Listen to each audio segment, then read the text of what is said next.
Good morning to dear student. Welcome to AVME online classes. Again, I am your sir Chetan Sharma.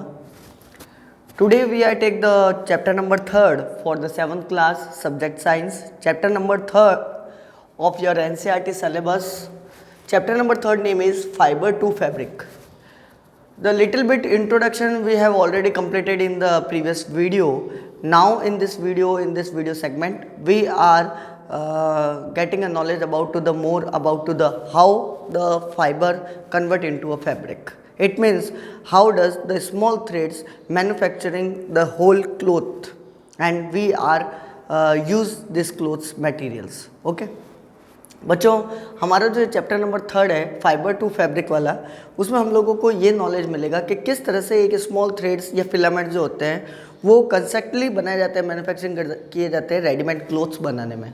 तो whole generally आप लोगों को पढ़नी है कि किस तरह से कौन कौन से ऐसे फाइबर्स होते हैं या थ्रेड्स होते हैं जो आगे जाकर रेडीमेड क्लोथ्स बनाने के लिए काम में यूज़ में लिए जाते हैं। तो आप लोग जितने भी देखते हो कि जितने भी कलरफुल क्लोथ्स है, जैसे मैंने ये शर्ट पहना हुआ है, पैंट पहना हुआ है, आप लोगों में टी शर्ट ट्राउज़र वगैरह कुछ भी आप लोग पहनते होगे, जीन्स वगैरह, तो ये सब क्लोथ्स कैसे मैन्युफैक्चर हुए, ये क्वेश्चन कहीं ना कहीं आप लोगों के दिमाग में आ रहा होगा।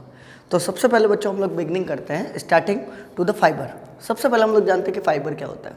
ठीक है, fibre you can also say that filaments और थ्रेड। हम लोग फाइबर को फिलामेंट,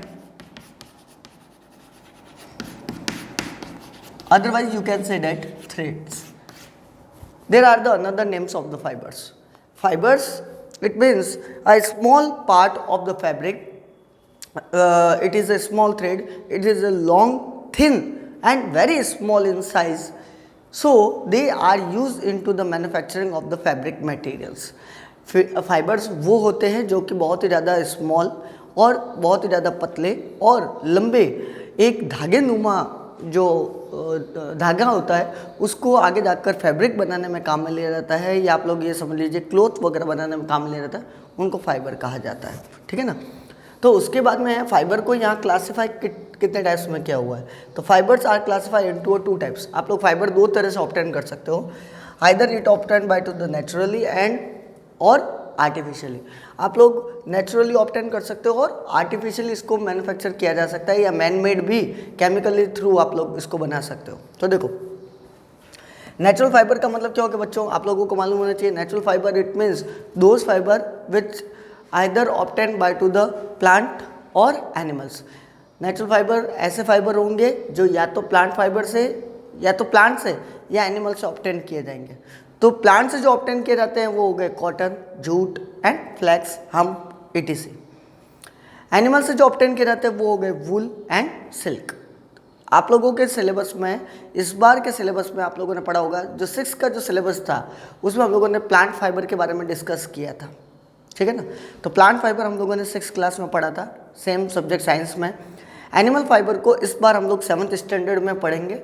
ठीक है ना। तो हमारा टारगेट जो होगा वो सिर्फ फोकस करने वाला है एनिमल फाइबर को। इसके अलावा हम लोगों को प्लांट फाइबर के बारे में ध्यान नहीं देना है, क्योंकि we have already understood about the plant fibre. Next, artificial fibre. Artificial fibre by the getting of the name we knowing about to the artificial fibre, it means those fibres which neither obtained from the plant nor animals. It directly it is manufactured by to the made by to the chemicals, using of some chemicals। आप लोग chemicals को use करके इसको बना सकते हैं। ठीक है ना बच्चों।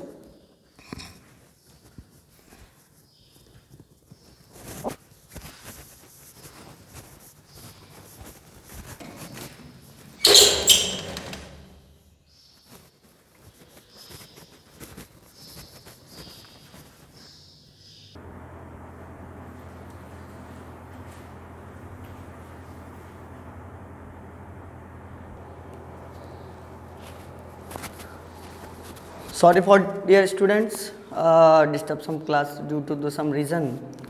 So now we are again concerned about to the, I am talking about to the artificial fiber. Artificial fiber, it is not in your syllabus, it is coming into your 8th standard. So we will study about into the 8th standard how does the artificial fibers manufacturing and what are the properties of the artificial fibers and how they are the useful for us. Okay, so we are not talk about to the artificial fibers in this video and in this 7th standard.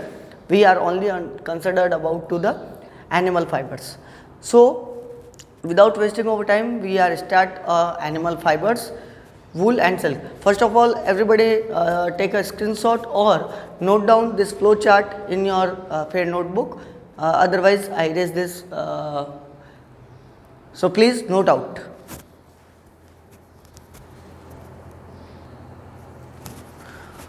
Okay, students. Now we are come on to the animal fiber. Plant fiber in not in your syllabus, so we are not talk about to the plant fiber because plant fiber we have already understood. We are considered about to the animal fibers, detailed knowledge about to the animal fibers. Animal fibers means those natural fibers which we are obtaining from different kinds of animals.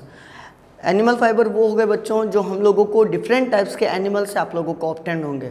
कुछ animals के मैंने आप लोगों को नाम भी यहाँ पर बता दिए हैं. सबसे पहले मैं आप लोगों को बता दूं एनिमल फाइबर्स कौन कौन से अपने लोगों के लिए यूजफुल होते हैं, which are very useful in our daily life. Animal fibres which we are mostly use widely use wool and silk.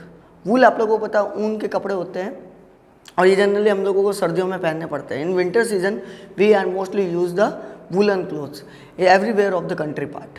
Okay, not only country, whole world where the winter season is coming arising there, so they are use of the woolen clothes for protect us from to the heavy cold. Silk का जो fibre होता है वो भी आप लोगों को obtained होता है एनिमल से. सिल्क मॉथ से ऑब्टेंड होता है जिसके बारे में हम लोग चर्चा करेंगे. सबसे पहले हम लोग वूल के बारे में पढ़ते हैं. देखो वूल, सबसे पहला जो पॉइंट मैंने लिखा है wool comes from the fleece of animals. अब ये फ्लैसी का मतलब क्या हो गया? फ्लैसी का मतलब हो गया हेयर्स. जो वूल होती है वो आप लोगों को डिफरेंट टाइप्स के एनिमल्स के हेयर से ऑब्टेंड होती है. जिन एनिमल्स के ऊपर लॉट ऑफ हेयर्स होते हैं, थिक हेयर्स होते हैं, फर होते हैं जिसको बोला जाता है फर या थिक हेयर होते हैं, तो वो फर या वो हेयर जो हो जाते हैं वो रिमूव किए जाते हैं और फिर उनसे वूल ऑब्टेंड किया जाता है. तो wool comes from the fleece और hairs of the animals like sheep, goat and yak. अब वो एनिमल्स भी मैंने बता दिए जिनके ऊपर ये हेयर्स पाए जाते हैं, ship, goat and yak. ETC और भी बहुत सारे हैं, यानी कि अंगोरा गॉट भी होगा, कई और भी तरह के एनिमल्स होंगे, रैबिट भी होता है, ठीक है ना. तो इनसे भी वूल ऑब्टेन किया जा सकता है, पर्पज़ अलग अलग है ना. सेकेंड पॉइंट में मैंने लिखा है wool is use for the knitting sweaters. Wool से आप लोग स्वेटर बना सकते हैं, नीटिंग स्वेटर्स.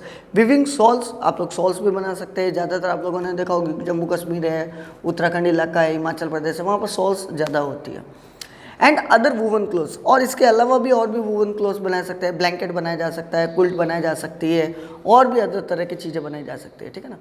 नोट मैंने एक नोट करके लिखवाया हुआ है which is very essential to the understanding because we are getting into the 7th standard and now we are going into the higher standard.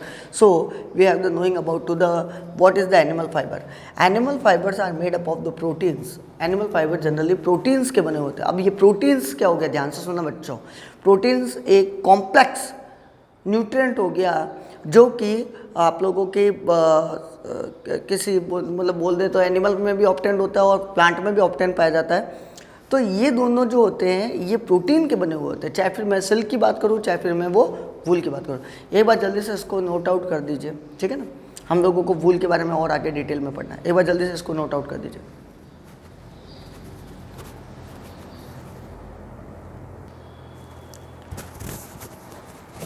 Okay, my dear students, some more points about to the wool because we are my motto is I give the whole knowledge about to the wool.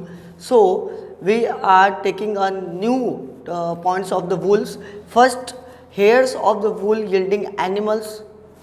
देखो hairs of wool yielding animals का मतलब ये मैंने अभी आप लोगों को बताया था. वूल आप लोगों को जितने भी ये शिप, गॉट वगैरह इनको वूल यील्डिंग एनिमल्स कहते हैं. वूल यील्डिंग एनिमल्स कहने का पीछे रीज़न ये हो गया क्योंकि ये वूल आपको दे रहे हैं. तो इनके जो हेयर्स होते हैं they are trap lot of airs. वो क्या करते हैं, बहुत ज़्यादा घने होते हैं, डेंस होते हैं.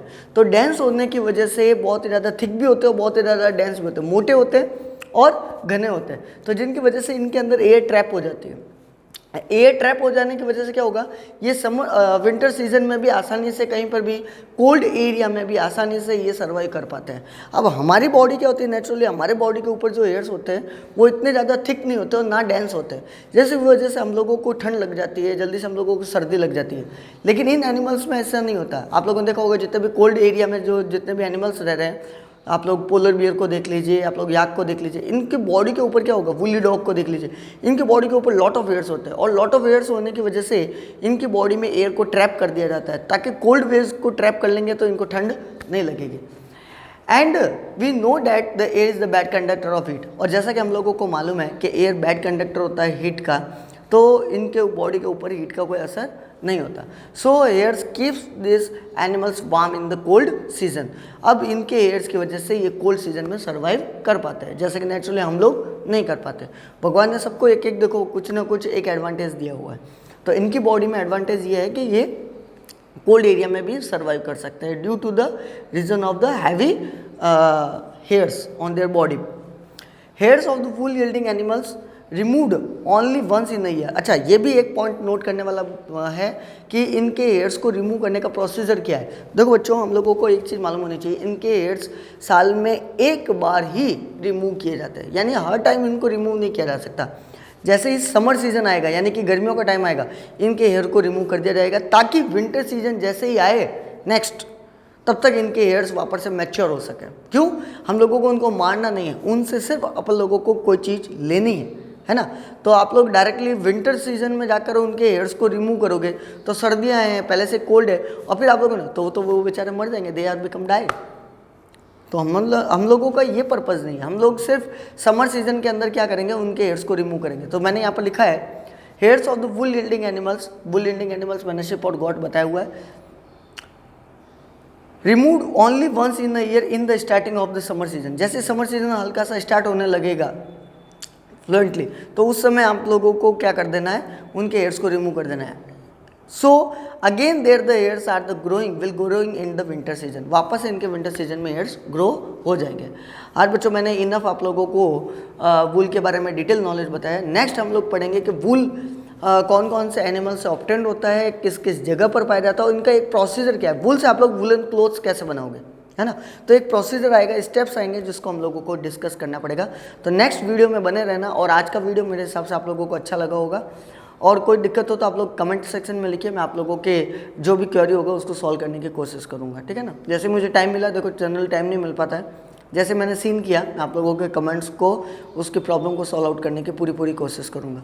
वीडियो को लास्ट तक देखते रहिए, क्योंकि वीडियो को लास्ट तक देखने से ही आप लोगों को बेनिफिट होगा, नहीं तो अन्यथा आप लोग बेनिफिट से चूक जाएंगे। Okay, thank you.